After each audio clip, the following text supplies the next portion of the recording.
पहले मैं आप लोगों को बता देता हूँ इरेशनल नंबर के बारे में, उसके प्रॉपर्टीज के बारे में। पहले से लिख कर रखा हूँ, वीडियो बनाने में लिखने के समय आप लोगों का समय बर्बाद नहीं हो। तो पहले हम लोग देखते हैं इरेशनल नंबर किसको कहते हैं। तो irrational number A number which can not be express in the form of p by q where p and q are integers and q is not equal to 0। तो क्या है इरेशनल नंबर? आप याद कीजिए, क्लास 9 में पढ़े हैं। Irrational number एक ऐसा नंबर है जिसको एक्सप्रेस नहीं कर सकते हैं in the form of p by q, जो कि p by q के रूप में नहीं लिख सकते हैं, और q जो है 0 के बराबर नहीं होता है। प्रॉपर्टीज क्या है इरेशनल नंबर का? प्रॉपर्टी नंबर 1 में देखते हैं हम लोग, sum of two irrational number need not be irrational, यानी कि हो सकता है रैशनल हो या इरेशनल, जरूरी नहीं कि इरेशनल ही होगा। एग्जांपल देखिए, 2 रैशनल नंबर है, 3 इरेशनल नंबर है। तो ये क्या हो गया? 2 इरेशनल नंबर की बात हो रही है। तो एक इरेशनल नंबर हमने लिया, एक दूसरा इरेशनल नंबर लिया। अब दोनों को जोड़ के देखिए आप कैसे जोड़ते हैं हम लोग। इसको जोड़ेंगे तो क्या आएगा? 2 प्लस √3 प्लस 4 माइनस √3। √3 कैंसिल होगा क्योंकि प्लस में है, ये माइनस में है। तो क्या हो गया? 6। तो 6 क्या है? रैशनल नंबर है। इसीलिए कहा गया है कि सम ऑफ 2 इरेशनल नंबर्स, एक इरेशनल नंबर दूसरा irrational number, sum of 2 irrational numbers need not be an irrational. हो सकता है रैशनल हो, इरेशनल भी हो। जैसे देखिए एग्जांपल देखिए, ये देखिए एक √3 है, क्या है? Irrational. Sum of 2 irrational numbers, 2 irrational numbers. एक हमने ये लिया और एक क्या किया? ये √2 लिया, दोनों को जोड़ा तो क्या आया? इरेशनल ही ना आया। तो इस वाले केस में क्या देखे? इरेशनल आ गया। यहां क्या देखे? रैशनल आ गया। इसीलिए कहता है need not be an irrational. जरूरी नहीं कि इरेशनल ही होगा, इरेशनल भी हो सकता है, रैशनल भी हो सकता है। Next, difference of 2 irrational number need not be an irrational. यहां देखिए, अब एग्जांपल में लिख रखा हूं 5 प्लस √2, ये इरेशनल नंबर है। ये 3 प्लस √2, ये भी इरेशनल है। दोनों का डिफरेंस करते हैं तो क्या आएगा? 5 प्लस √2 माइनस 3 माइनस √2। फिर ये प्लस √2 माइनस √2 कट गया तो क्या हो गया? 5 माइनस 3, तो 2 आ गया। तो ये 2 क्या हुआ? रैशनल हो गया। अब दूसरा एग्जांपल मैं दे रहा हूं, difference of 2 irrational number. 2 irrational number, जैसे एक रेशनल नंबर में लिया √3, दूसरा इरेशनल नंबर लिया फिर √3। तो √3 माइनस क्या हो गया? 0 हो गया। तो 0 क्या है? रैशनल नंबर है। 0 क्या है? रैशनल नंबर है। नेक्स्ट पार्ट 3 में हम लोग आते हैं, product of 2 irrational number need not be an irrational.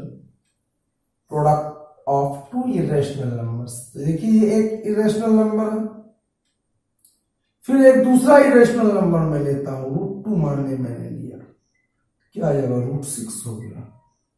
ये क्या है? इरेशनल नंबर है। अब मैं एक एग्जांपल दूसरा लेता हूं, √3 i इंटू √3, क्या हो गया? 3 हो गया। तो ये तो क्या हो गया? रैशनल हो गया। इसीलिए कह रहा है नीड नॉट बी इरेशनल। या रैशनल आ गया, यहां इरेशनल आया था। Next, quotient of 2 irrational number need not be irrational.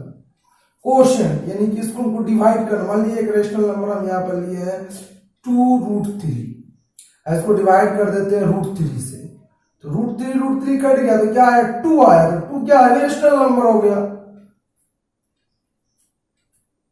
तो यहां बोला नीड नॉट बी, जरूरी नहीं कि इरेशनल ही होगा, रैशनल भी हो सकता है। जरूरी नहीं है कि इरेशनल ही होगा, रैशनल भी हो सकता है। तो रैशनल आ गया। लेकिन इरेशनल भी हो सकता है। कैसे? देखिए यहां √6 बाय √3 करते हैं, ये भी इरेशनल है, ये भी इरेशनल है। √6 को आप तोड़ के लिखिएगा इस तरह से, √2 इंटू √3 बाई √3। √3 कट गया तो √2 आया। तो ये क्या आया? इरेशनल आया। नेक्स्ट हम लोग नेक्स्ट प्रॉपर्टी देखते हैं, sum, difference, product and quotient of a non-zero rational and an irrational number is irrational। यानी कहने का मतलब अगर हम एक non zero rational number, non zero, यहां भी तक हम लोग पढ़े सिर्फ दो रैशनल नंबर, दो इरेशनल। अब नेक्स्ट प्रॉपर्टी में हम लोग देख रहे हैं रैशनल और इरेशनल को मिला करके, लेकिन कहा गया नॉन जीरो रैशनल लेंगे। क्यों?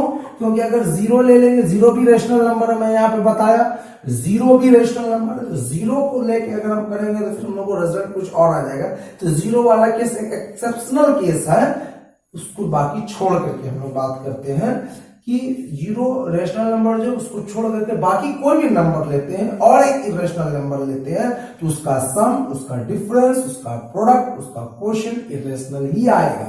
एग्जाम्पल मैं आप लोगों को यहां पर दे रहा हूं, देखिए फर्स्ट सम वाला केस का, सम वाला में देखिए बोला नॉन जीरो नंबर लेना, यानी कि जीरो नहीं लेना, जीरो को छोड़ो कोई भी नंबर लेना, एक रैशनल नंबर।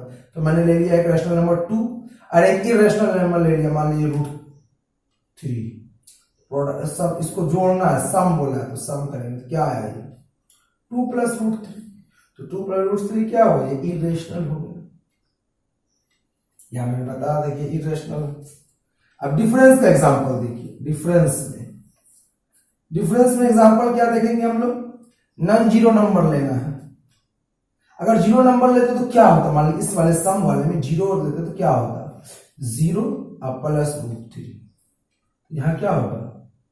ये √3 हो जाएगा, यहां पे लागू होगा, इन दोनों में लागू हो जाता है। नॉन जीरो भी लेने से इरेशनल ही आएगा, लेकिन आगे हम लोग देखेंगे कि प्रोडक्ट और क्वोशिएंट में नॉन जीरो नंबर ही लेना होगा, तभी इरेशनल आएगा, नहीं तो वो रैशनल आ जाएगा। देखते हैं हम लोग आगे चल के कैसे होता है। देखिए यहां डिफरेंस वाला केस को देखते हैं।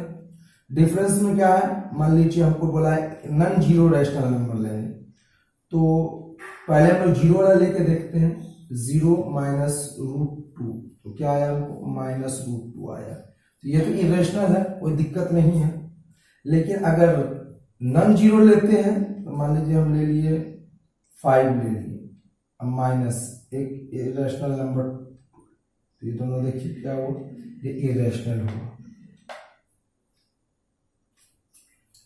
अब हम लोग आते हैं प्रोडक्ट वाले में। प्रोडक्ट का एग्जांपल मैं दिखाता हूं। प्रोडक्ट वाले में, प्रोडक्ट में एग्जांपल यही पे लिख दे रहा हूं। प्रोडक्ट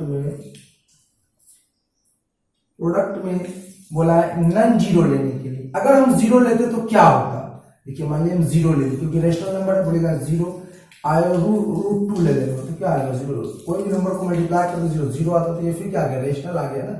ये रूल नहीं फॉलो होगा, इसीलिए हम लोग कहते हैं मेनली प्रोडक्ट और क्वोशिएंट वाला के लिए जरूर हम लोग लिखते हैं नॉन जीरो। बाकी इन दोनों में अगर नॉन जीरो नहीं भी लिखेंगे तो काम चलेगा। तो यहाँ पे इसका मतलब हम लोग को क्या लेना है? Non zero. तो एग्जांपल लेते हैं, मान लीजिए 2 लिए और हम लोग एक इरेशनल नंबर √3 लिए, उसको मल्टीप्लाई कर दिए 2 √3 क्या आया? इरेशनल आया। अब हम लोग लेते हैं क्वोशिएंट वाले में, डिवाइड करने वाला केस। तो बोला गया नॉन जीरो रैशनल नंबर लेने। मान लीजिए हम 0 लेते तो क्या होता? 0/√2, 0 divided by any number is 0, तो फिर वही आ जाता, रैशनल आ जाता, क्योंकि इसीलिए हम लोग को ये बोला नहीं लेने के लिए बोला गया ये वाला। अब हम लोग नेक्स्ट लेते हैं कोई भी non zero rational number. Non zero मान लीजिए हम 3 लिए और उसके बाद इसको हमको डिवाइड करना है, 3 लिए हमको डिवाइड करना है किससे? इरेशनल नंबर से। मान लीजिए हम √3 से डिवाइड करते हैं। इरेशनल 3 को हम लिख सकते हैं ना, √3 × √3 डिवाइडेड बाय फिर √3 कट गया, √3 ही आया। देखिए ये क्या हो गया? इरेशनल नंबर हो गया। इस तरह से आप इन सभी को समझ जाइए। अच्छा, एक और प्रॉपर्टी यहाँ पे मैं लिखना भूल गया, वो F नंबर में आप लोग लिख सकते हैं कि जब भी इरेशनल नंबर होगा तो इरेशनल नंबर क्या होता है? नॉन टर्मिनेटिंग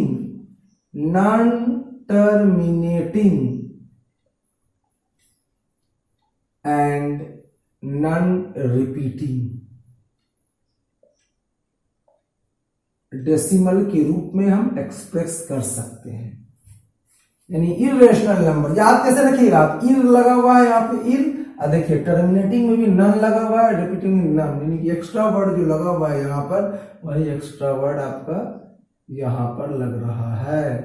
तो इरेशनल नंबर का क्या होगा, नन टर्मिनेटिंग नन रिपीटिंग आएगा। आप याद कीजिए क्लास 9 में पढ़े थे आप लोग कि अगर कोई रैशनल नंबर होगा, अगर कोई रैशनल नंबर होगा तो उसको हम लोग एक्सप्रेस कर सकते हैं, अगर नन टर्मिनेटिंग रहता था, नन टर्मिनेटिंग रहता था तो वो रिपीटिंग रहता था, ये तरीका था।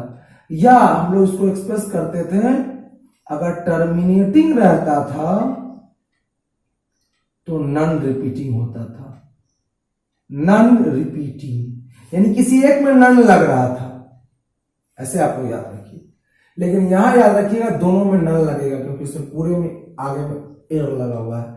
तो यानी इसको आप एक्सप्रेस कर सकते हैं non terminating non repeating decimal में।